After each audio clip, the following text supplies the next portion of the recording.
Hi there. It's 7 p.m. in the UK, and it's been a sort of grey, rainy day. And just one of the things that, as Richard puts his headphones on, I want to tell you is I'm thinking of doing what's called the Real Weather Watch because May, which is my birthday month, was the worst month of May I've ever experienced in 60 years on the planet, of which I think at least 50 of those years, I've been pretty aware of what is going on. And we had to cancel so many things because it was wet and cold. And of course, Sky News decided to tell us it was the warmest May we've ever had. And that was an absolute load of bunk.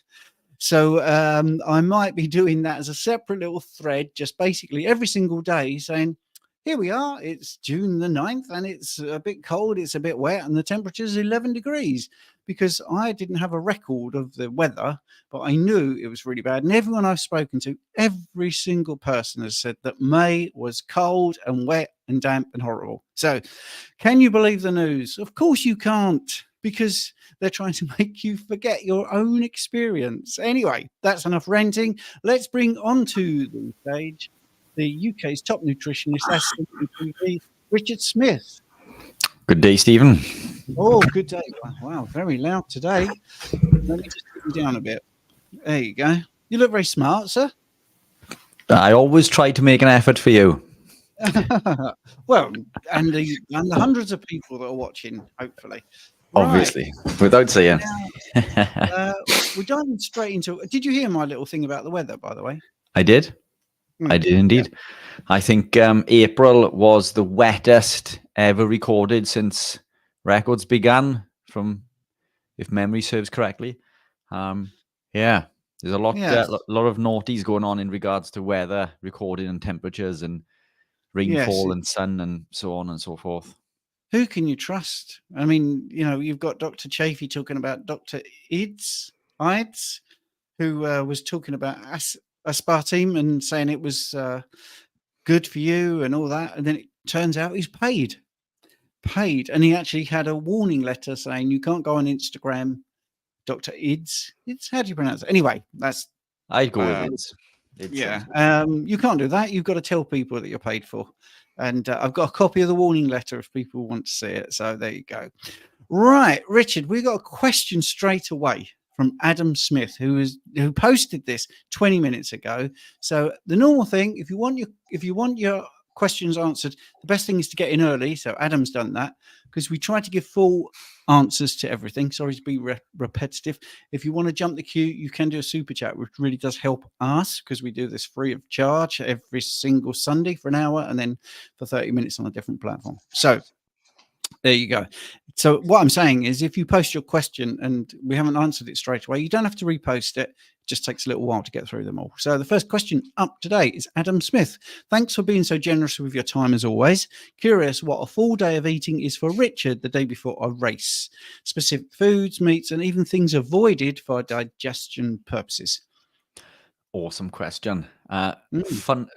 It's strange that question should arise today because that's what I've been doing today. So I took part in the Swansea Bay half marathon today. I didn't get the time that I set out to get, but I still PB'd by about 7 minutes. Came in at 1:26 for a half. I was aiming for 1:22, and I think that is well possible on the right day. There were a few issues, but I won't make excuses. Still super pleased that it was a PB, but plenty more to come. So a full day. So to be honest, what I tend to do a week leading up to the race is I will cut out any, or at least lessen the volume of the fatty cuts that I would consume. So if I'm eating cheese, then that will come out. I'll remove egg yolks, or at least some of them to reduce the fat content that I'm consuming. Electrolytes are always staying pretty high. I do tend to up these a little bit closer to race day to make sure that I'm fully hydrated. Last meal before the race is usually 12 to 16 hours prior. So I was racing at 9 a.m. today. So my last meal yesterday was 9 p.m. Last night, I had a nice fatty cut of steak, but not an awful lot. what else did I have last night? I had a fatty cut of steak, salmon, and some king prawns. But I do consume less coming to the race. Way less. I make sure that I'm hydrated, but the fats come right down. I tend to go for leaner cuts for the week leading towards the race, but then I'll fat feed the night before or the day before, even if I'm consuming lots of food. If I'm going to consume more volume the day before, I'll make sure that it's the fattier cuts just to fill the intracellular myolipids, make sure we got fat in the muscle. But if you're racing, regardless of what type of race it is, ideally you want to be light on your feet. Power to weight ratio is really important. So I'm always aiming to get to my lowest weight possible in regards to running and even cycling. Maintaining high power on the bike while being light is going to confer the best benefit. But look, I eat, and there it is. I eat pretty much the same foods every day. It's generally beef and lamb. I do like cheese. Cheese does work well for me generally. So, that stays in until like a week before race day. But beef and lamb generally in the form of either steaks or mince. My preference for the steaks is chuck steak. Incredibly cheap. It's about half the price of rump. Very fatty. A lot of people don't like it. It's known as casserole steak or frying steak. Casserole steak, or what's the other one? It's not called frying steak. Yeah, I've heard somebody else call it something else recently, but I fry. I use it in the frying pan. I put the lid on top and let it cook in its own juices. But I love those fatty cuts. I do buy top rump. Top rump is cheaper again than chuck steak, but it's not as fatty. And then obviously we've got rump after that. So I don't go for sirloin and ribeye generally. They're too expensive. Unless I'm eating out, they are too expensive. And this is one of the things that people usually put forward to me when gravitating into this lifestyle is the fact that it is a little bit expensive. But if you know the type of cuts to go for, mince beef, for example, or ground beef, as our friends in the States will call that, we can get that in lamb or beef. Incredibly cheap. And if you work closely with a good butcher, you can get that blended up with some offal, so you can have some heart, liver, and kidney in there. So it's incredibly cheap. But that's what I eat generally every day. But volume comes down a little bit. The fatty cuts are reduced. Eggs are reduced. The cheese is gone. I make a conscious effort to try to lean up a little bit, but then I'll fat feed in the same way that we would with a carb refeed, if you like. But the reason that a carb refeed doesn't work so well, in my opinion, is that for every gram of glycogen that the body stores, you're going to hold on to 3 to 4 grams of water. So before your race, you could be carrying around half a stone more in unnecessary weight, which we don't get. We can fill the intracellular myolipids, the fat within the muscle, but as adapted athletes, we have the ability to upregulate the lactic acid system. So we send lactate to the liver, and there it recycles it into glycogen, sends it back to the muscle at a higher rate, arguably, depending on what research you look at, than your counterpart as a carb athlete. But the system is there. So we have the ability to produce muscle glycogen. We don't need to consume it the day before. And that's it. It's pretty simple. I'm incredibly simple, Steve, when it comes to the foods that I eat. It's beef and lamb predominantly. I do love salmon. Occasionally sardines and mackerel. But I don't tend to preference the fish over beef and lamb. It's beef and lamb, I think, is the base for me. Salmon and king prawns would be a treat for me. Although I have been consuming more lately because I'm trying to get my little girl into eating, and she loves salmon and king prawns. So, what about eggs, Rich? Yeah, eggs. Yeah, eat eggs. Do you know, I haven't had any eggs at all for the last couple of weeks. And I didn't notice this until a friend of mine mentioned the other day, how many eggs do you eat a day? And I said, generally about 6 a day. And he said, how many have you eaten today? And I took a step back. I haven't eaten any today. In fact, I haven't eaten any for the last couple of weeks. Purely because my butcher hasn't had any. So I would collect them. They haven't been there, so I haven't eaten them. So I've just been eating more beef and lamb. But eggs I do consume daily under normal conditions. Yeah, and I think that's the thing. Oh, by the way, now with my new background, you can see my medals for middle distance running. No one ever asked me because I'm not currently doing it. But I would say one thing that you touched on there. I did experiment with a little bit of carb for a couple of weeks, about 3 weeks ago, 4 weeks ago, and I noticed that my five-side soccer, I felt heavy. I just felt, and I said, came back to Jane, and I said I just felt slower and heavier. And it is that extra water, like you say. For every molecule of glucose, you have 3 molecules of water. So I mean, that's why it works. That's why you lose water weight in this way of eating. So that was a great answer. Jason's got a two-parter. Let me do both parts, Rick, before you answer. Jason is giving keto another real shot mid-year. Advice for someone who's seeking improvements, especially with their sleep, energy, and focus. I'll come back to that, but I also wanted to add this. Is from Jason as well. Is grass-fed beef worth the extra $100 to $150 a week? They, in inverted commas, for those that are listening on the audio, send all our quality beef overseas, and it makes it rather expensive to buy locally. So, do you want to do the grass-fed beef bit first, or the keto for sleep, energy, and focus? What should we do? Do keto first? Yes, let's go for this one. Do you want to kick it off? Well, okay, right. Jason, I don't know if you're going backwards from, sorry to say backwards because that's a pejorative term, but if you're going backwards from carnivore to keto, I don't think that's a good idea. I think if you go carnivore, most people just see improvements. But anyway, if you're going keto and you're coming from a diet, standard Western diet, low carb, whatever, vegetarian, calorie restricted, then keto is pretty good for those things. I would always try to avoid keto treats. That would be one thing. I think is the downfall for me personally. When I did my couple of years in between low carb and carnivore, when I did keto, I felt the keto treats are problems. Maybe the fat bombs. I would definitely say keto treats, definite problem. And the veg.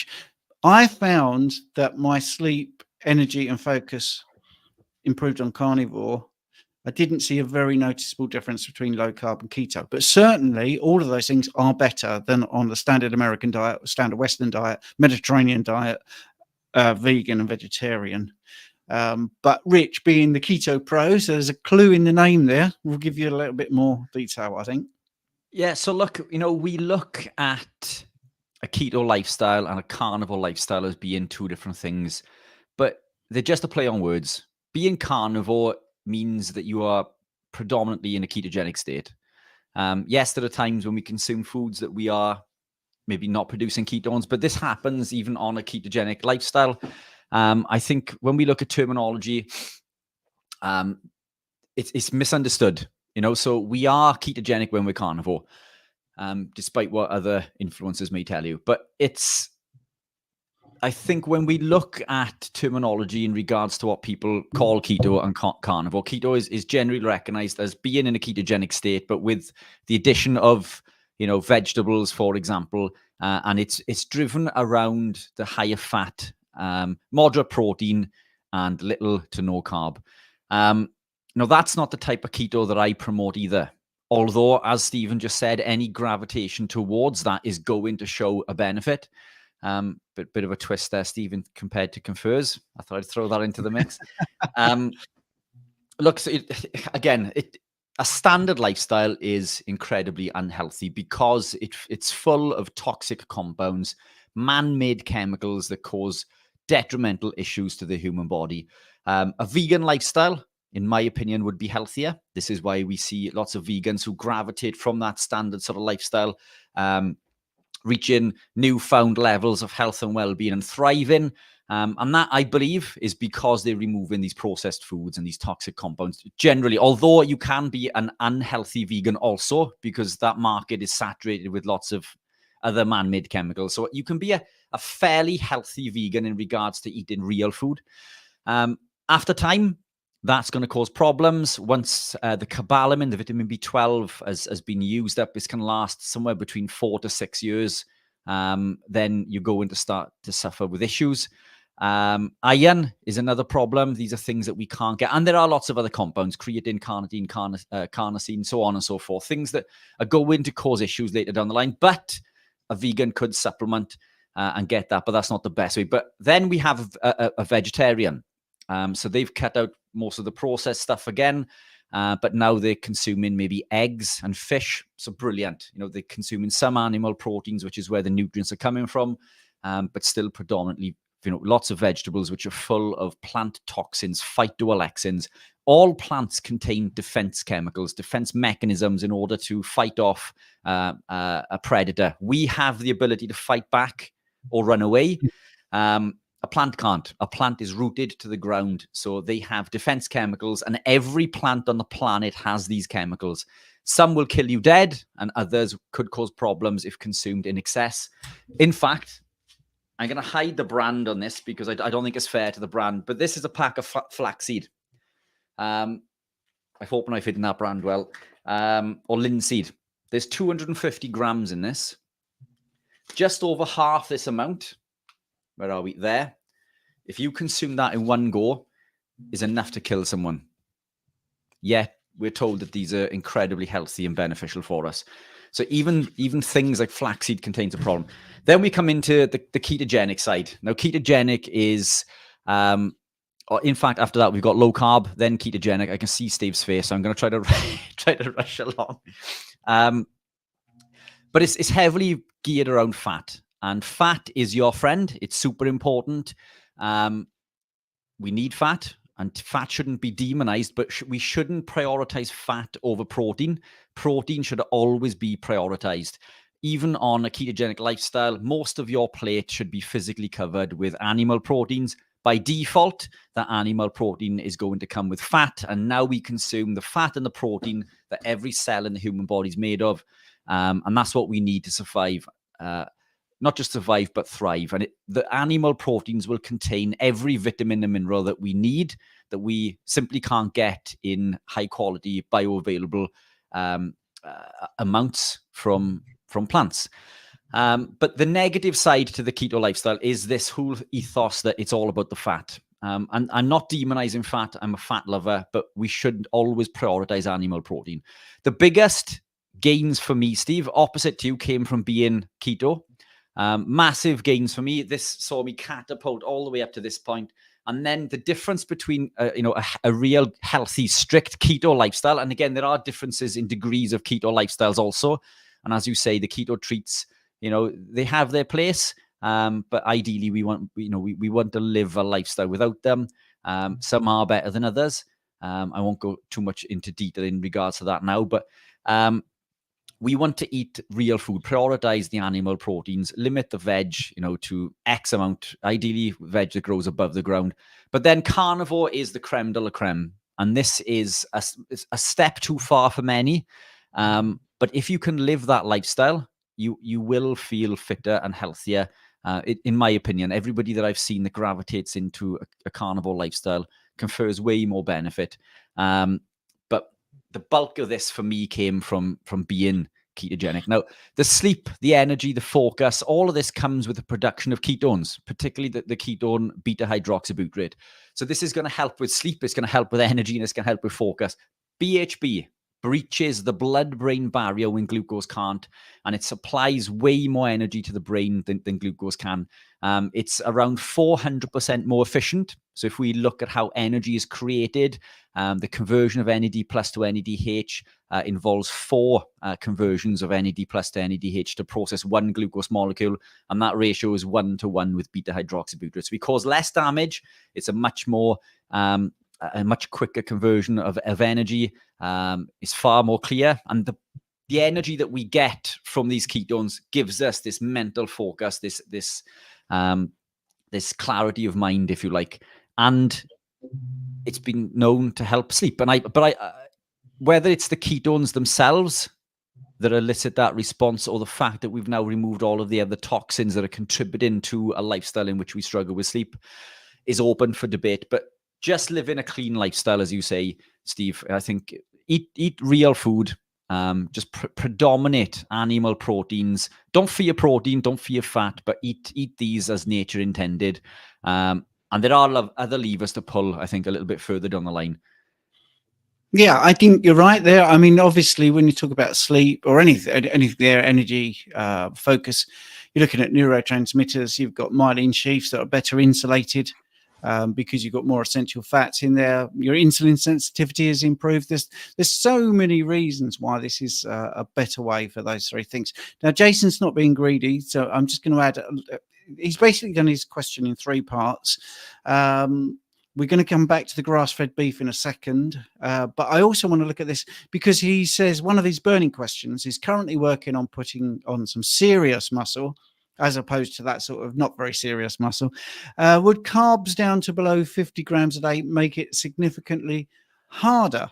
Now, this is a real thing for both of us, but I'm quite happy for Rich to do this because basically what Rich has done is he's got to the top of the bodybuilding tree, become, he got his pro card. Yes, I did do a bodybuilding show, but he got his pro card. And yes, I did some middle distance running, but he's now actually going for PBs and records and stuff like that. So even though I'm an advanced personal trainer, he's lived it. So it isn't me ducking out. If we talk about bloods or thyroid or stuff like that, Richard tends to go a little bit quiet because that's what I've done for 15 years. So anyway, yeah, Rich, if you can just answer that, that'd be great. I'll keep this one short and sweet because it's a super simple answer. Carbs don't build muscle. And I'll repeat that. Carbs do not build muscle. This is a massive fallacy that we've been fed for way too long. This is why I got into bodybuilding after I reversed my diabetes.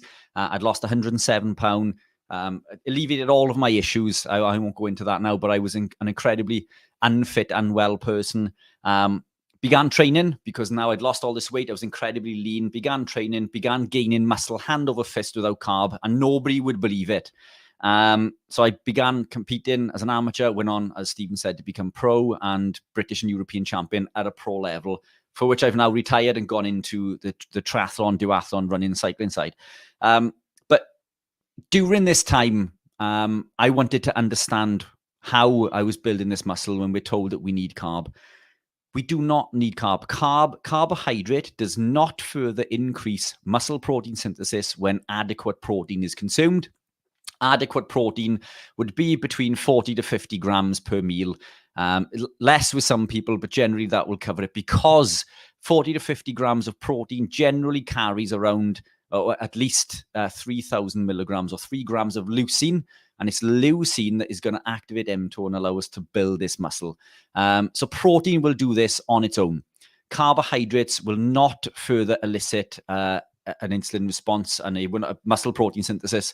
And we've shown this several times on slides. I'm not going to dig it out now because we're 20 odd minutes in and we've only covered a couple of questions. My fault, I know, apologies. I am trying to give you a full answer though. So look, carbs do not build muscle. We can cover this on another time. I've covered this in an athletic performance video on my channel. And maybe Steve and I should put one together actually so we can post that on both channels. But carbs don't build muscle. Carbs do not further increase muscle protein synthesis when adequate protein is consumed. What does further increase muscle protein synthesis is the co-ingestion, and wait for it, of protein with fat. Protein with fat further increases muscle protein synthesis. Where can you find this magic elixir? Almost any animal protein on the planet. An egg is almost equal ratios of protein and fat. A piece of beef is protein and fat. Chicken breast with the skin on is protein and fat. What do we do in our wisdom? Thinking that we know better than nature, we strip the fat off this animal protein. We are probably the most stupid species on the planet when it comes to food. We take the very thing that nature provides us. Nature provides us with this perfectly packaged present that allows us to not just survive, but thrive. Eat your protein with your fat. This will further increase muscle protein synthesis. You do not need any carbohydrate whatsoever. It may give you the illusion, and I will wrap this up quickly, Steve, apologies.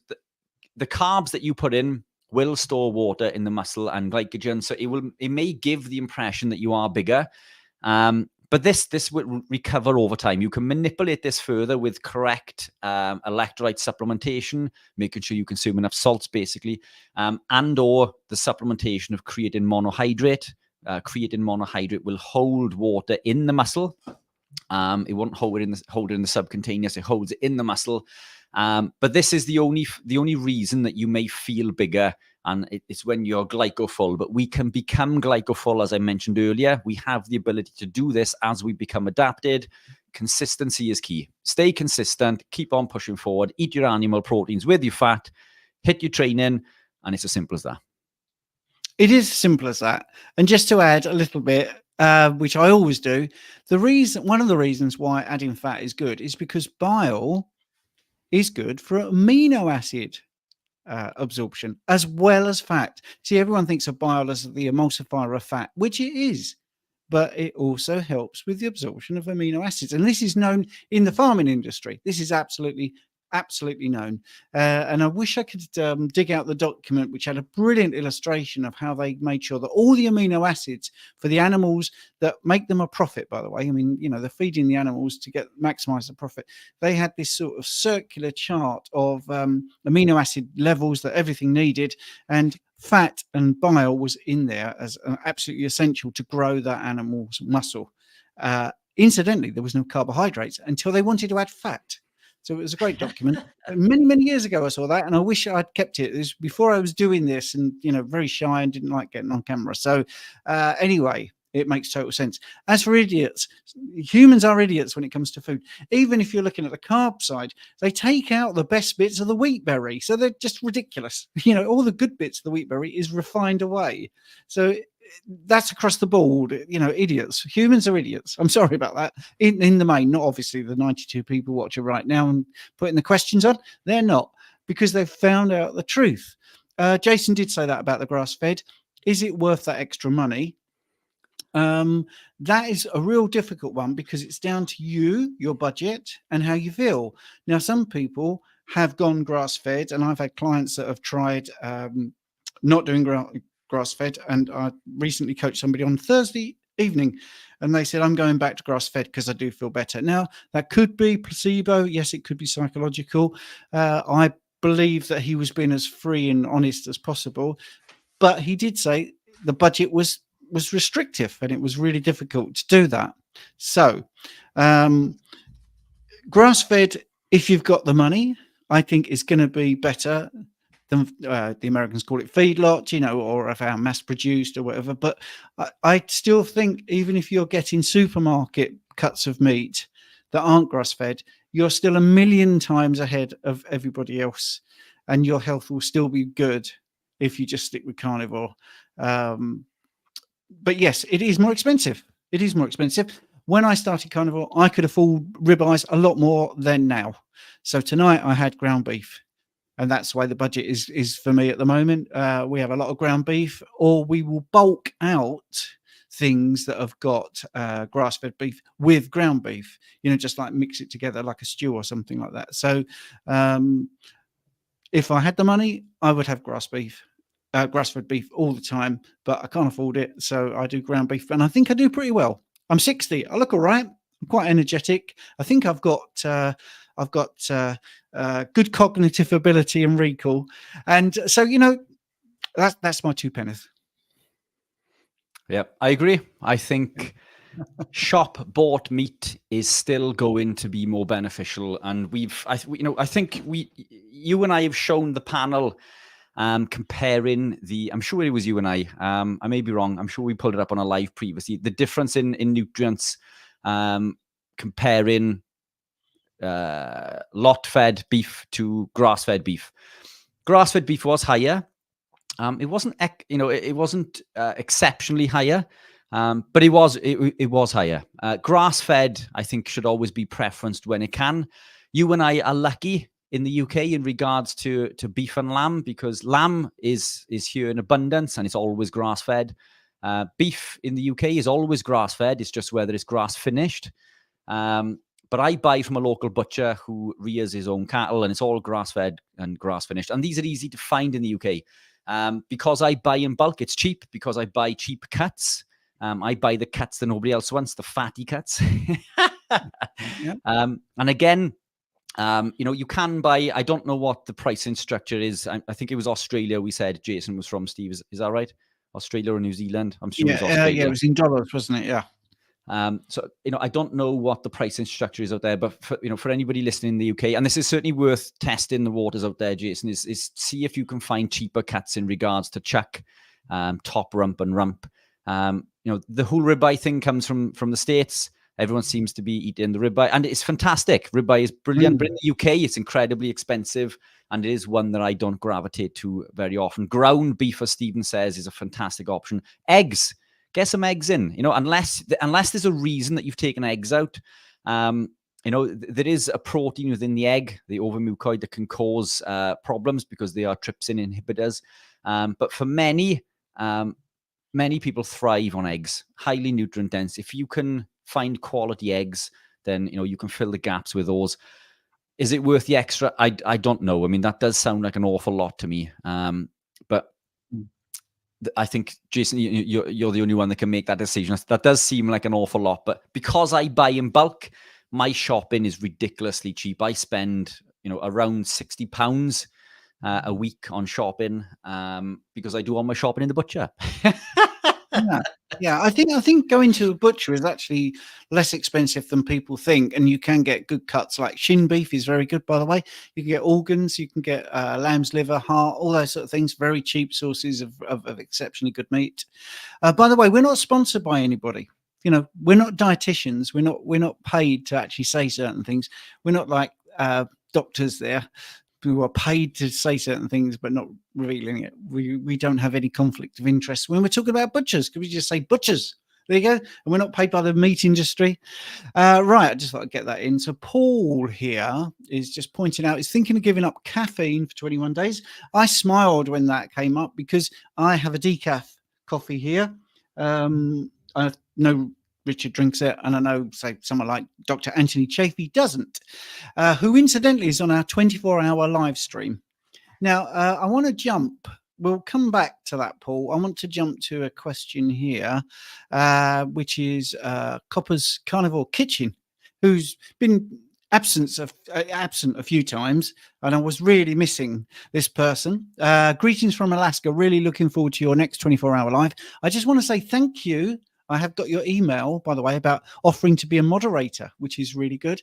For those that don't know, Rich and I last year did the world's first 24-hour live stream, Carnivore live stream. World's first. Absolutely nailed on, because it's on YouTube. You might recall 30 minutes ago I was saying about I need a public record of certain things like the weather. Well, there's a public record. We were the first people to do a 24-hour Carnivore live stream. Absolutely nailed on. And I think it's Melissa, actually, is her name. But anyway, got some flack because there was somebody else that did a 24-hour live stream, and they were saying it was the first one, but it was after hours. The date was after hours, and I'd been advertising hours for a month. Rich and I had been inviting people long before and talking about it. Well, anyway, bottom line is this year we're doing it again on the 7th of July, starting at 8 o'clock in the morning. So sorry to hijack the live stream, but you've got 24 hours to bring your questions forward. And we've got Dr. Kiltz, we've got Chafee, and we've got Dr. Lisa Wielderman, and we've got Sarah Zaldivar, and we've got just a myriad of brilliant guests coming on, and you just won't believe it. Some people, it's so packed. People like Keto Savage couldn't even book a space because the spaces went so quickly. We've got Carnivore Muscle coming on. We've got Ben and Phil, Colt Milton. We've got everybody that you could possibly want. Rachel Brown. It's all really good. And that's going to be on the 7th of the 7th. Sorry, Rich, you were going to say something. Sean Baker also. Sean Baker's coming on. That's excellent. So we've got so many guests. It's going to be absolutely brilliant, and you can get yourself notified. Go on, click notify me, and then when it starts, you can get some questions in, and Rich has got 24 hours to answer. All right, so you'll get every single question answered. And anyway, we're the first. But anyway, right, there's a story here. I was actually messaged in the week to say that the other person that was saying it was a live 24 thing, that they did it first, I should invite them on. And I have no axe to grind, no grudges, nothing like that. And I said, well, that's fine, I will. So I did, as I did last year, actually, and no reply. So there you go. Right, I'm not going to mention the person, but just so you know, there are people we invite that say no or don't even reply. But there you go. Or say So, yes and then don't reply. yeah, and then don't turn up. But we won't get into all of that. Right. And we got some really good people that wanted to do it, but haven't got the time. So Dr. Kevin Stock's not here this year, but he's brilliant. It's not that we didn't want to invite him. Same with Judy Cho. She couldn't make it, but invited, and we'll always get them on if we can. Lily Kane, I think, just hasn't got the time, or maybe it was already booked up before she replied. So they go. Matthew, do either of you eat crab sometimes? Brown crab meat is particularly delicious and cheaper than white crab meat. Absolutely. Yes, at least maybe once a month, I have some crab meat. Yeah, not for quite some time for me, but I'm not. It's an animal, so I'll eat it.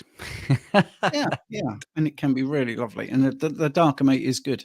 Herbert, who is a fantastic supporter. Good evening, Rich. I have finally got the unflavoured electrolytes. I must say they are awesome, much better than the prototypes. Thank you so much. And thank you for the feedback, Herbert. Right. So then we've got here an interesting remark. Jackie says, I used to pour linseeds into my avocado smoothie.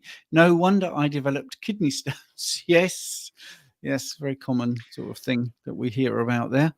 Let's get into the next thing. Zinc 316. My skin is scaly and dry since starting Carnivore. Feeling fatigued and weak. Lower back pain. Can histamines cause dry skin? And what can I do to help? Trying lion diet for a while.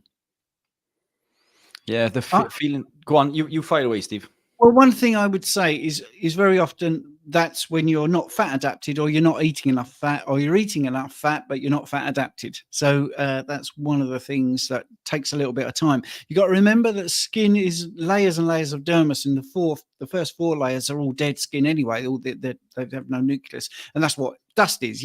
We get flaky skin. Don't exfoliate your skin. Let your skin die off at the rate it should do. Don't speed it up, because those layers they grow at a particular rate that your body has worked out over many years. And if you try to speed it up, actually, that's why exfoliation can actually cause problems in the long term, because you are accelerating what is needed. So you do need to look at things like enough fat. Make sure that you're looking after your skin. Don't use harsh chemicals on it. Don't use astringents and all this sort of rubbish. Make sure that you just use soap and water. And I think you will be fine. You could use tallow soap. That's particularly good. You don't need moisturizers. You don't need all that sort of stuff. Get out in the sun, but don't burn. Obviously, listen to your signals and look after your skin. Don't hydrate. The most boring story about my skin is about 3 years ago, Jane and I went to an expo, tons and tons of fitness people. I think there's 22,000 fitness people there, and they had all these different devices. There was lots of different things. And I stuck my face into one of these scanners, which gives you your chronological age and your sort of metabolic age of your skin. And my skin was incredible for them, because I think, I was like 57 and it came up at 34. And she said, wow, you must drink a ton of water. I'm like, no. You must eat a lot of fruit and vegetables. No, I don't do that. I haven't done that for a long time. Haven't had fruit for 7 years, possibly. Veg, minimal, really. It's mostly fat and protein. She said, oh, wow, you must avoid the sun. I'm like, no, I love the sun. Or you must put a lot of some cream on, a lot of protection. No, never do that. I haven't done that for 7 years at least. And she just wouldn't believe it. She wouldn't believe it. I said, well, look, there's the facts, mate. You've just told me that I've got the best difference between my chronological age and my metabolic skin age, and you're telling me everything I'm doing is wrong. So don't believe your own data then. So that's something there. So I follow all that advice that I just gave you, and my skin has just improved. And I think, Rich, you're the same, aren't you? Your skin has got a lot better this way of eating. Yeah. So I mean, it doesn't look too fantastic currently, because I ran that half marathon earlier today, so I'm still paying the price, a little bit red-faced and blotchy-faced. But yeah, I used to suffer with severe skin conditions. I'd have severe boils and spots all over my body, all over my face, all over my back, incredibly dry skin on my hands and feet in particular, to the point that my hands would crack, and I'd need to take this medicated skin cream every day. since going keto, all of those things have gone away. I think they've improved further with carnivore. Coming back around to this question, it does sound like this person hasn't given it enough time to become adapted. There could be a number of things that, it could be a case of not enough protein and not enough fat, or too much of one or the other. As we gravitate into this lifestyle, we're coming from a lifetime of abuse, to what better term to use. The whole gut microbiome needs to change. The gut microbiome is geared up to consuming carbohydrates or even fibrous foods. All of these die off and cause all sorts of issues in the body. Histamine problems as well as oxalate problems. Now, you try and lie in for a while. Look, that could be beneficial. The reason that I pause on that for a second is that what I've found with some people who come straight into carnivore without going through these incremental processes, they seem to struggle more, and then they seem to suffer more because more of these toxins are being released from the tissues. So if you can imagine that we gravitate into this lifestyle and we are still consuming some form of toxic compounds. Again, these said compounds predominantly come from plants. Yes, we've taken away the processed foods, fantastic, but now we're still consuming foods that contain oxalates and other isothiocyanates and phytic acids and lectins and so on and so forth. These things get stored in the body and in some cases to save your life, in the same way that glucose is. Glucose is pulled from the bloodstream into the muscle in order to save your life, because sugar is a poison, it's a toxin to the body, and if we have too much in the body, we will die. So this is the body's defense mechanism. It pulls it into the muscle for us to use for energy. And it does a similar thing when it comes to things like oxalates, for example. So we'll store these in the tissues in order to stop causing problems, but they cause problems themselves while being in the tissues. But as we gravitate deeper into this journey, we cut them out. The tissues will release these toxins to try to excrete them from the body, and it will just dump them, bang, bang, bang, bang, in way too high a quantity that the body can handle, and all of these other problems and issues arise. And then we think, oh my goodness, it's because I've stopped the carbs. It's nothing to do with the carbohydrates. There's so many other things going on, in the background. But you and I both, Steve, we both gravitated into this low carb, then sort of, dirty keto, in my case, standard keto, then a clean keto, then carnivore, and then sort of, more towards lion diet. And this is why I think that I saw so many positive changes, because, and this is going back to the earlier question, I don't think that earlier question was coming from someone who was carnivore the way that it was structured. My impression was that they were coming from a standard sort of diet and looking to go keto. I don't think that person was coming carnivore wanting to go back into keto. I think I may be wrong, because that doesn't happen very often unless it's for variety purposes. But my point to this is that maybe you've gone carnivore, which I think is fantastic, but because we've missed out these other incremental changes, in there lies their own issues, their own problems, and maybe it's too much too soon. So maybe in this case, it could be beneficial to take a step back and maybe go into a more of an animal-based lifestyle, maybe with some of these toxins, just to lower the volume. You can go cold turkey, but it's incredibly difficult. And if you can do that, fantastic. But just be mindful that it's an incredibly tough journey. It can last a few weeks, even a few months to adapt. So it comes down to you as a person, I guess, and whether you are what I call step change or incremental change. I've always thought of myself as a step change. Like it's either black or white with no shades of gray. But looking back on my journey, I have been very much step change. I've been, incremental change. I've been step change within those increments in regards to setting rules and not veering from them. Much. But I have gravitated, over prolonged periods of time. So look, it's those are the options. I don't know if you've got anything to add to that, Steve, but I just think that sometimes we try to do too much too soon. Maybe these incremental changes may confer more benefit. Yeah, absolutely. I think if you try too much too soon, you don't know what works. That's the other thing. So just try one thing, see how that goes. Patience. There's two vitamins that people talk about in this space, and we don't talk about enough. One is vitamin G, which is gratitude, and that sort of is pretty good. It does help if you are positive. That helps with your health, definitely. And the other is vitamin P, which is patience. So you might want to add those to your sort of way of thinking about things, because if you've been eating the wrong way for 30 years, say for instance, you're not going to see the world change in 30 days. Now, some people do. And I have coached someone this week where that came up, and they said, oh, I want to feel this great thing. I've been doing this 4 weeks. I want the magic to happen.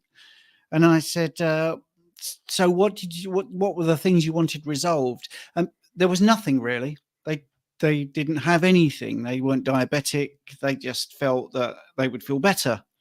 And I said, well, you're not going to have a magic change because you haven't got anything like coming off metformin in 7 weeks to happen, or your blood glucose management to fall. But I guarantee if you was to keep really good data on how you feel day to day, how much you slept, how uninterrupted your sleep was, your energy levels, you would probably have some changes, but they're not dramatic, so you're not noticing it. It's a bit like you see yourself in the mirror every day and you don't think anything's changing, and you don't see a friend for 6 weeks, and you walk in and your friend goes, wow, what have you done? You look amazing. And you're like, nothing. But they haven't seen you for 6 weeks, so the difference is there. I just want to add, we have a thing here about skin issues. There's an extra reason. So Just M is saying, my low carb diet resolved a very uncomfortable 10 plus year skin rash on my lower legs.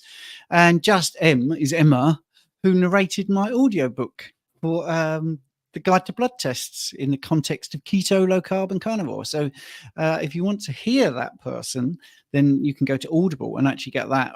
But also it is available as a paperback and an ebook, and it's all about bloods and context of this way of eating. So thank you, Emma, for watching. It's really good. And thank you for being such a brilliant producer on that book. Right. Okay. This is a very quick one for you. That was a plug for my book there. Did you notice that? And this is a plug for Richard's Electrolyte.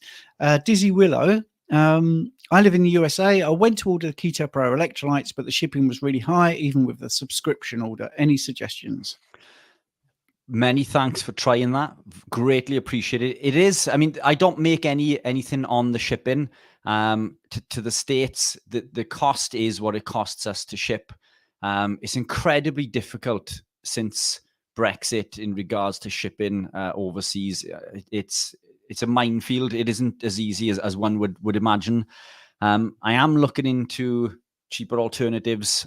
We are looking at maybe potentially either supplying them through Amazon to the States, or finding a distributor in the States, all of which are incredibly expensive, but I am working on them. What I would add to that is do a price comparison on another top brand in the States. Element is a well-known brand within the ketogenics community.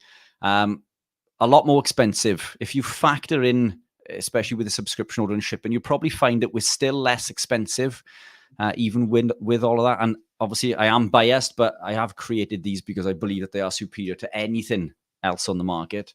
And I genuinely believe that. And if you want more information on that, there's a video on my electrolytes and why they are #1 in the world on the YouTube channel.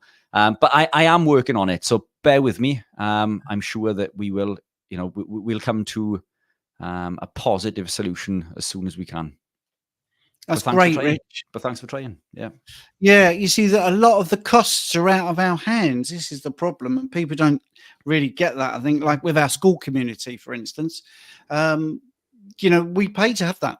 I mean, I pay to have StreamYard. So, all these things, if you just think we just press record and we're on, no, to do this live stream costs money, believe it or not, and to have good graphics and your own branding, that costs extra money. And our school community, you're talking, at least 100 quid a month to run it, just by paying for software. So if you want to join the school community, you can, and it's less than $1 a week, and you will get a live stream every single Monday where you can ask questions, which is not public. It is just members only. You've got 9 different levels of courses that are completely open to you to do. There's lots of fun there as well, and lots of people in the community. Right, now then, Gaza, will the Carnivore-a-thon have a timetable, or will guests just surprise us? Well, a bit of both, really. We have a tentative list. Every single person that we invited, we gave them a link, and they picked the day and time that they want to be on. And then, obviously, once they've picked that day and time, nobody else can pick that day and time. So sometimes there's a little bit of shuffling. If you go onto my YouTube channel, hopefully Rich has got the graphics as well. The people that are in the thumbnail are more than likely going to be on. But I can tell you the running order. We've got Carnivore Muscle we're going to do an hour first, just Rich and I, 8 a.m.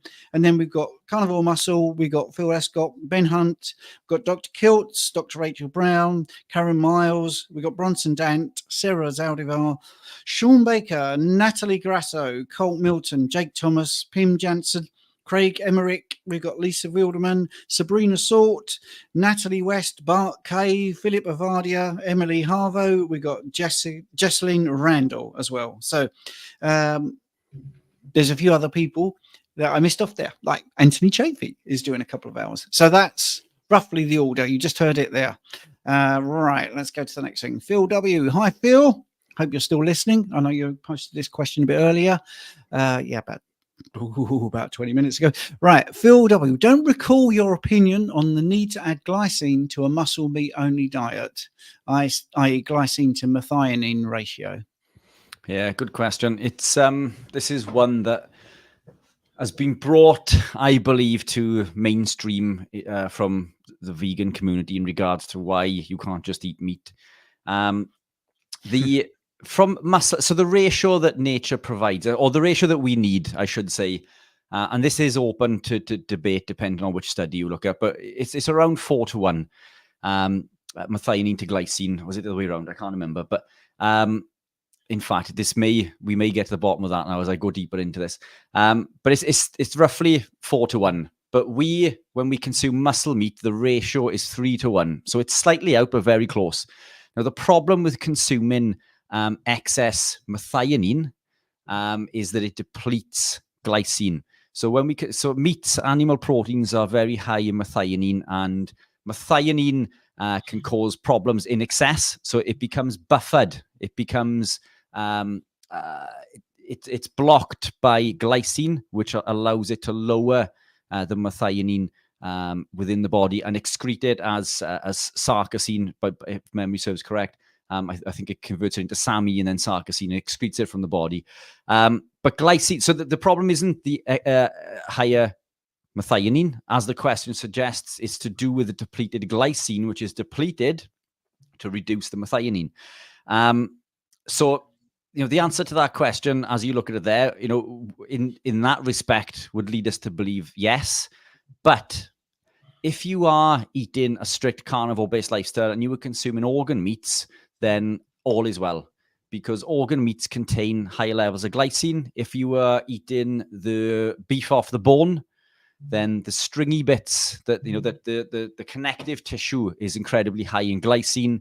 If you are consuming the knuckles on the end of chicken bones, or even small chicken bones themselves, because I do, as disgusting as that sounds. These are incredibly high in glycine. So the connective tissue meats on the bones, then this will correct that methionine to glycine ratio. If you consume collagen from an exogenous source, for example, if you take collagen peptides, if you eat lots of other oily fish, you're still good to go. And what else is there? Bone broth. So if you consume bone broth, or if you make bone broth, then all is well. But look, even with that said, the likes of Sean Baker and Anthony Chafee, they do not consume organ meats by memory. I do. I consume organ meats. I consume everything that I've just said. I do consume, especially meat on the bone. But they don't, and they're thriving. So again, they don't supplement with glycine. They don't supplement with anything in that form. So it's not tying in with the appropriate human diet. If you look at stable isotope testing, and you look at, say, the Paleolithic period, which is the most tested thing, where they take long bones and teeth, which is really important, and they look at the ratio of animal proteins to fat. At least 80% of the diet of all of the ages in all of the continents from that period, it's 80% plus animal proteins. So there's no way on earth, literally, there's no place on earth where this is actually true. And stable isotope testing is a really good science. And so the reason the tooth is important is because you can get, what did that person eat from birth to death? So you get the whole gambit, because they don't remodel. And why the long bones are important is because they break down and rebuild. So you can get a 10-year period from long bones. So you can actually work out the age of the person, or persons, and you can then work out also at what age they were over the last decade. What were they eating? So then you can get, did they move around the planet? Did they move from a coastal region?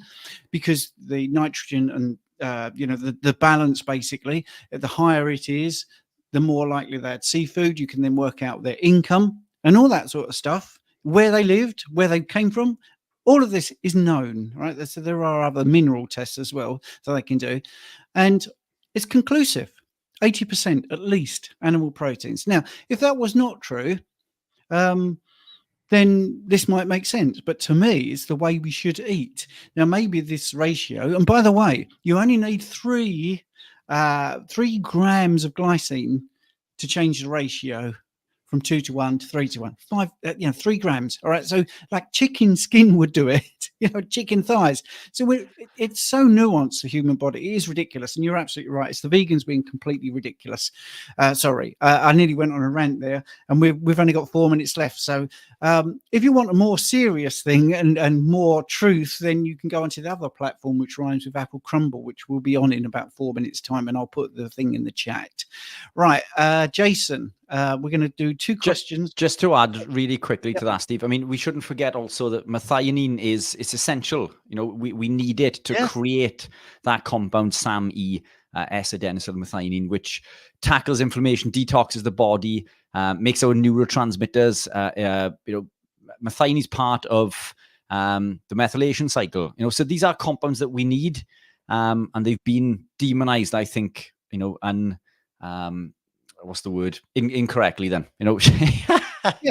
Yeah, absolutely. I think the thing is, they look at things in a very reductive way, and anything that they can help, it's ridiculous. It is not the questioner, because Phil is brilliant, but I just think it's the way it's looked at. It's too reductionist. Anyway, carry on, sir. Jason is saying, sorry if I'm greedy here. Any thoughts on the keto carnivore for women who are trying to conceive, who are pregnant or breastfeeding? Well, I've just answered that. It's the way we're supposed to eat. Simple as that.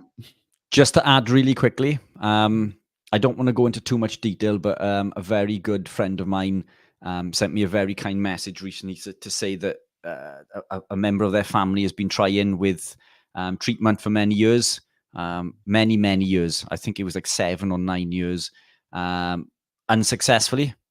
And within less than a year of going carnivore and listening to the advice that we put out on the live, they are now pregnant and expecting a baby. So I don't want to mention names, but it's...